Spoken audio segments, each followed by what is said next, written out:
Hi friends, welcome back to Ramy'S Arusuvai kitchen.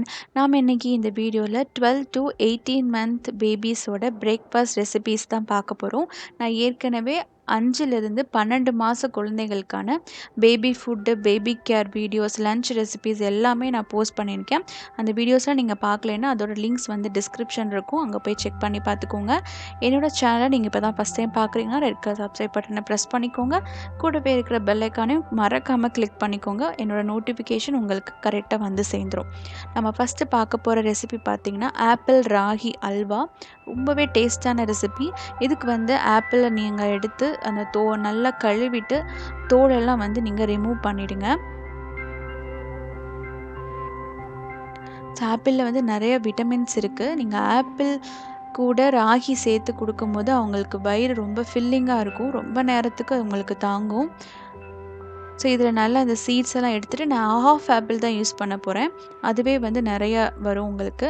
So அந்த half apple எடுத்து நல்ல சின்ன சின்ன ஓட்டை இருக்கிற அந்த ஷ்ரெட்டரில் போட்டு நல்லா வந்து துருவி வச்சுக்கலாம். உங்களுக்கு வேணும்னா ஆப்பிள் பேஸ்ட்டு கூட ரெடி பண்ணிக்கலாம். மிக்ஸி நல்லா சாப் பண்ணிவிட்டு மிக்ஸி பிளெண்டரில் போட்டு நீங்கள் பேஸ்ட்டு கூட ரெடி பண்ணிக்கலாம்.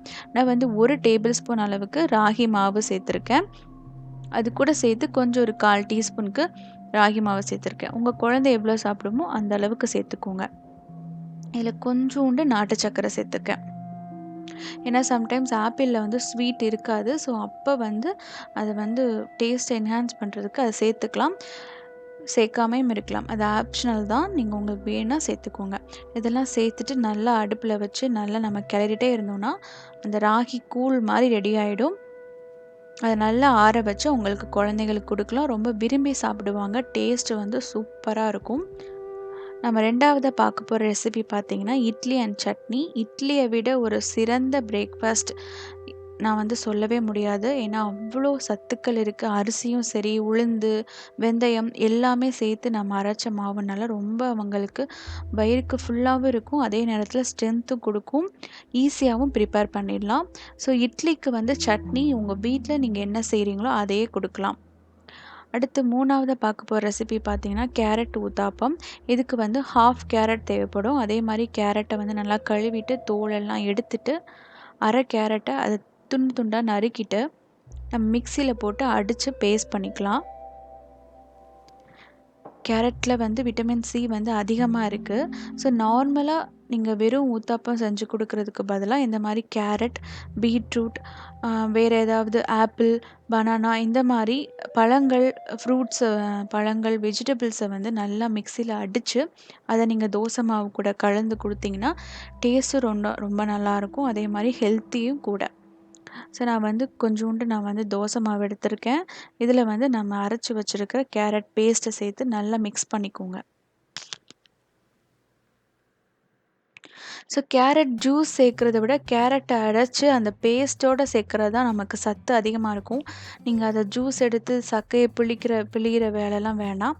அப்படியே நீங்கள் அரைச்சி மாவில் சேர்த்து அதை சின்ன சின்ன ஊத்தாப்பமாக வந்து சுட்டு எடுத்து கொடுங்க. மேலே வந்து கண்டிப்பாக நெய் சேர்த்துக்கணும். நெய்யோ பட்டரோ கண்டிப்பாக சேர்த்துக்கோங்க. ஏன்னா வளர்கிற குழந்தைங்களுக்கு அது ரொம்பவே இம்பார்ட்டண்ட்.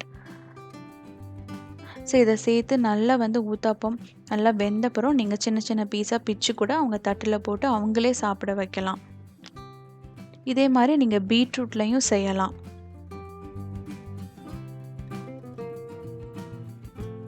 ஸோ இது ஒரு நல்ல ஹெல்த்தான பிரேக்ஃபாஸ்ட், ஒரு டின்னர் ரெண்டுக்குமே நீங்கள் இது மாதிரி செஞ்சு கொடுக்கலாம். நம்ம 4வது பார்க்க போகிறது பார்த்திங்கன்னா போஹா அண்ட் பொட்டேட்டோ உப்புமா. இதுக்கு வந்து நான் வந்து உருளைக்கிழங்கு எடுத்திருக்கேன், கொஞ்சோண்டு வெங்காயம், தக்காளி, கொஞ்சோண்டு கருவேப்பிலை. உருளைக்கிழங்கு வந்து சின்ன சின்னதாக கட் பண்ணி தண்ணியில் போட்டு வச்சுருக்கேன் கருப்பாகாமல் இருக்கிறதுக்கு. 1 கப் வந்து அவல் எடுத்துக்கோங்க. அவல் நல்லா தண்ணி ஊற்றி நல்லா அலசிடுங்க. ஏன்னா கல் மண் நிறையா இருக்கும், தூசி அதிகமாக இருக்கும். ஸோ நல்லா அலசிட்டு அப்படியே வச்சுக்கலாம். இப்போ ஒரு பேனில் கொஞ்சோண்டு எண்ணெய் சேர்த்துக்கலாம். அதில் ஒரு 1/4 டீஸ்பூன் அளவுக்கு கடுகு உளுந்து, அதே மாதிரி 1/4 டீஸ்பூன் அளவுக்கு சீரகம், இதெல்லாம் சேர்த்து நல்லா பொரிஞ்ச உடனே நம்ம வெங்காயம் சேர்த்துடலாம். வெங்காயமும் கருவேப்பிலையும் சேர்த்துக்கோங்க.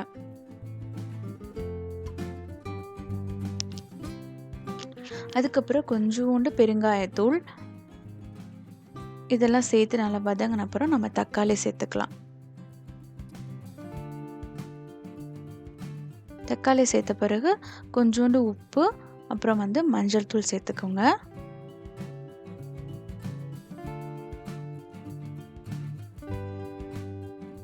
மஞ்சள் தூள், அப்புறம் ரொம்ப கம்மியாக மிளகாய் தூள் இதெல்லாம் சேர்த்துட்டு நல்லா வதங்கின பிறகு நம்ம 1 கப் அளவுக்கு தண்ணி சேர்த்துக்கலாம். நம்ம நறுக்கி வச்சுக்க உருளைக்கிழங்கு சேர்த்துக்கோங்க.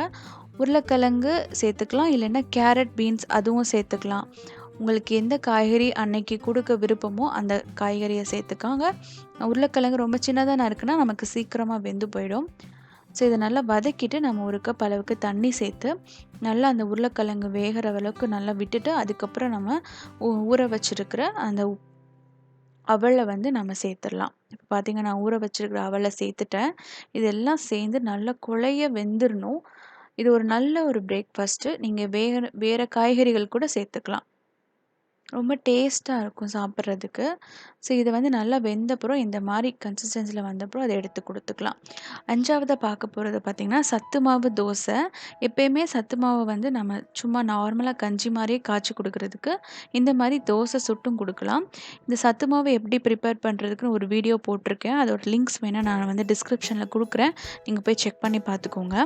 இதில் நான் 2 டீஸ்பூன் அளவுக்கு சத்து மாவு எடுத்திருக்கேன்.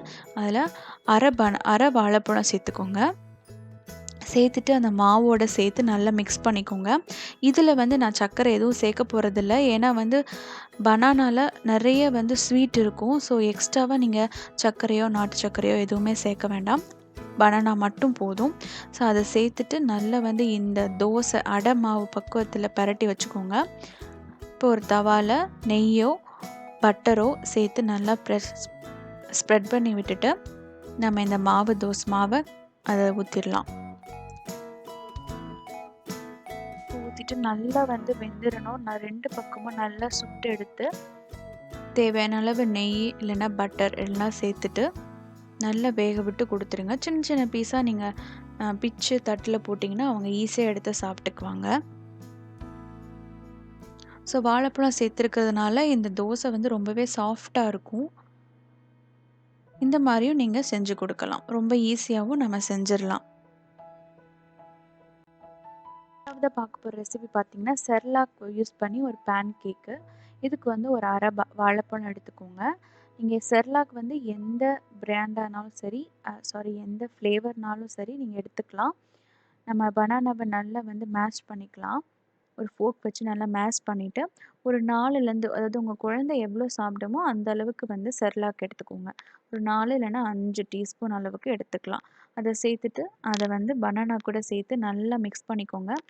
இதுக்கு நான் தண்ணி சேர்த்துக்கிறேன். ஆனால் நீங்கள் பால் கூட சேர்த்துக்கலாம். நல்ல மாட்டுப்பால் ரா மில்க் கிடைச்சா அதை சேர்த்துக்கோங்க. நான் இன்னும் ரா மில்க் கொடுக்க ஆரம்பிக்கலை. அதனால் நான் தண்ணி சேர்த்துக்கிறேன். நீங்கள் பால் சேர்த்துக்கோங்க. பால் சேர்த்துட்டு ஒரு கெட்டியான பக்குவத்தில் மிக்ஸ் பண்ணி வச்சுக்கோங்க. தண்ணியாக கலக்கிட்டிங்கன்னா உங்களுக்கு தோசை அந்த ஊத்தப்பம் எடுத்து திருப்பி போடுறதுக்கு வராது.